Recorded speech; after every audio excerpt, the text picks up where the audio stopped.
Di video kali ini saya akan membahas tentang mekanisme kenaikan pangkat bagi jabatan fungsional berdasarkan Permenpan terbaru nomor 1 tahun 2023 tentang jabatan fungsional. Tapi sebelum Anda menyimak informasi selengkapnya, jangan lupa like, comment, share, dan subscribe dulu ya. Kawan, kenaikan pangkat satu tingkat lebih tinggi dapat diberikan dan dipertimbangkan apabila telah memenuhi paling sedikit angka kredit kumulatif kenaikan pangkat. Angka kredit kumulatif merupakan akumulasi dari angka kredit tahunan dalam periode tertentu. Usulan kenaikan pangkat disampaikan oleh pejabat yang berwenang kepada PPK berdasarkan pemenuhan angka kredit kumulatif kenaikan pangkat. PPK menetapkan kenaikan pangkat berdasarkan pertimbangan tim penilai kinerja PNS setelah mendapatkan pertimbangan teknis Badan Kepegawaian Negara. Mekanisme pengusulan dan penetapan kenaikan pangkat dilaksanakan sesuai dengan ketentuan peraturan perundang-undangan. Kawan, dalam hal pejabat fungsional telah memenuhi angka kredit kumulatif untuk kenaikan pangkat JF bersamaan dengan kenaikan jenjang JF, dilakukan kenaikan jenjang JF terlebih dahulu dan dengan angka kredit yang sama diusulkan kenaikan pangkat. Dalam hal belum tersedianya lowongan pada jenjang jabatan, pejabat fungsional yang telah memenuhi angka kredit kumulatif untuk kenaikan pangkat dapat diberikan kenaikan pangkat satu tingkat lebih tinggi.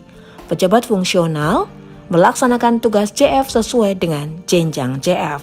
Kelebihan angka kredit kumulatif kenaikan pangkat JF dapat diperhitungkan kembali untuk kenaikan pangkat selanjutnya sepanjang dalam jenjang yang sama. Adapun ketentuan lebih lanjut mengenai mekanisme kenaikan pangkat JF dan tata cara penghitungan angka kredit kumulatif kenaikan pangkat JF diatur dengan peraturan lembaga pemerintah non-kementerian yang diberi kewenangan melakukan pembinaan dan menyelenggarakan manajemen ASN secara nasional. Kenaikan pangkat istimewa. Kawan, pejabat fungsional yang memiliki penilaian kinerja dan keahlian yang luar biasa dalam menjalankan tugas JF dapat diberikan penghargaan berupa kenaikan pangkat istimewa. Pemberian kenaikan pangkat istimewa dilaksanakan sesuai dengan ketentuan peraturan perundang-undangan berkaitan dengan pemberhentian dari JF. Kriteria pemberhentian dari JF.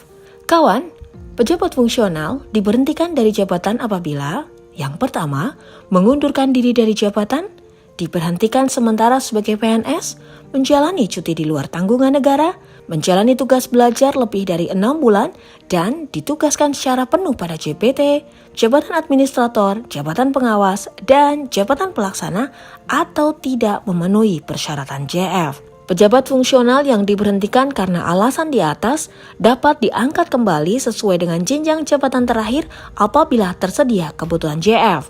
Pengangkatan kembali dalam JF dilakukan dengan menggunakan angka kredit kumulatif terakhir yang dimiliki dalam jenjang jabatannya dan dapat ditambah dari penilaian kinerja tugas bidang JF selama diberhentikan.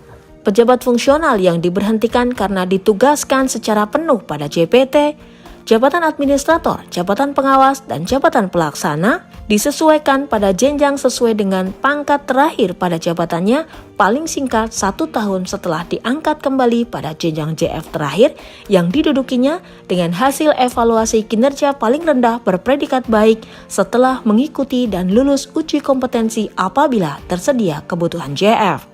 Pejabat fungsional sebagaimana di atas harus diperiksa terlebih dahulu dan mendapatkan izin dari pejabat yang berwenang sebelum ditetapkan pemberhentiannya. Pejabat fungsional tidak dapat diangkat kembali dalam JF yang sama sesuai dengan ketentuan peraturan perundang-undangan. Pejabat fungsional tidak dapat diangkat kembali dalam JF yang sama sesuai dengan ketentuan peraturan perundang-undangan. Kawan, pengunduran diri dapat dipertimbangkan dalam hal memiliki alasan pribadi yang tidak mungkin untuk melaksanakan tugas JF. Pengunduran diri wajib disampaikan secara tertulis kepada PPK dengan menyertakan alasan pengunduran diri. PPK menetapkan pemberhentian pejabat fungsional dan melaporkan kepada instansi pembina. Pejabat fungsional yang tidak memenuhi persyaratan jabatan apabila Predikat kinerja tahunan bagi pejabat fungsional kurang atau sangat kurang dan tidak menunjukkan perbaikan kinerja setelah diberikan kesempatan selama 6 bulan untuk memperbaiki kinerjanya sesuai dengan ketentuan peraturan perundang-undangan dan atau tidak memenuhi standar kompetensi yang ditentukan pada JF yang diduduki. Adapun tata cara pemberhentian dari JF adalah usulan pemberhentian dari JF disampaikan oleh PPK kepada Presiden bagi PNS yang menduduki JF ahli utama dan pejabat yang berwenang kepada PPK bagi PNS yang menduduki JF selain JF ahli utama. Pemberhentian dari JF ditetapkan oleh Presiden setelah mendapat pertimbangan teknis dari Kepala Badan Kepegawaian Negara. Pemberhentian dari JF ditetapkan oleh PPK sesuai dengan ketentuan peraturan perundang-undangan. Berkaitan dengan kompetensi, kawan, setiap jenjang JF memiliki standar kompetensi yang terdiri atas kompetensi teknis, kompetensi manajerial, dan kompetensi sosio-kultural. Penyusunan standar kompetensi dilaksanakan sesuai dengan ketentuan peraturan perundang-undangan.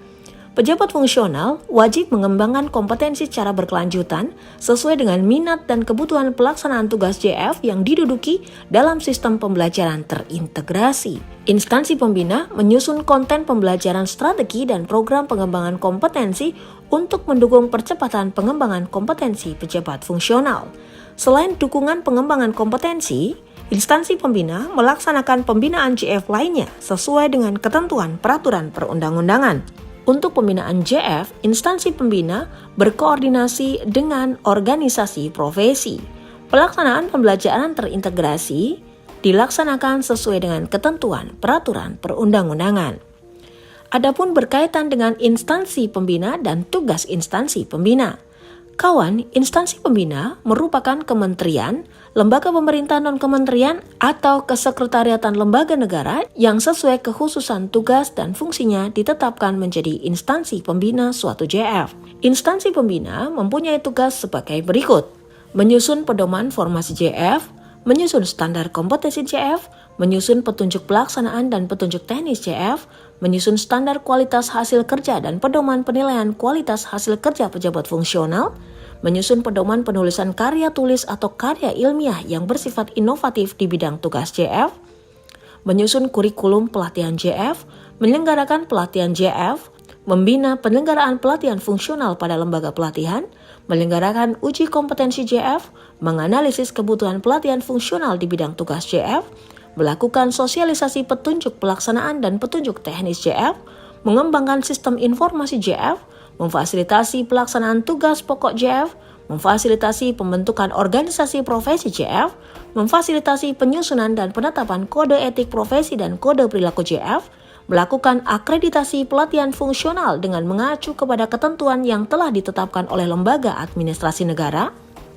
melakukan pemantauan dan evaluasi penerapan JF di seluruh instansi pemerintah yang menggunakan JF tertentu, melakukan koordinasi dengan instansi pengguna dalam rangka pembinaan karir pejabat fungsional, dan menyusun informasi faktor jabatan untuk evaluasi. Kawan, uji kompetensi dilaksanakan sesuai dengan ketentuan peraturan perundang-undangan. Uji kompetensi dapat dilakukan oleh instansi pemerintah pengguna JF setelah mendapat akreditasi dari instansi pembina. Instansi pembina dalam melaksanakan tugas pengelolaan wajib menyampaikan secara berkala setiap tahun hasil pelaksanaan tugas pengelolaan JF yang dibinanya sesuai dengan perkembangan pelaksanaan JF kepada Menteri dengan tembusan Kepala BKN. Instansi pembina menyampaikan secara berkala setiap tahun pelaksanaan tugas kepada Menteri dengan tembusan Kepala Lembaga Administrasi Negara. Dan berikut lampiran Peraturan Menteri Pan-RB Nomor 1 Tahun 2023 tentang jabatan fungsional selengkapnya.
kawan, demikian informasi yang bisa saya bagikan untuk Anda.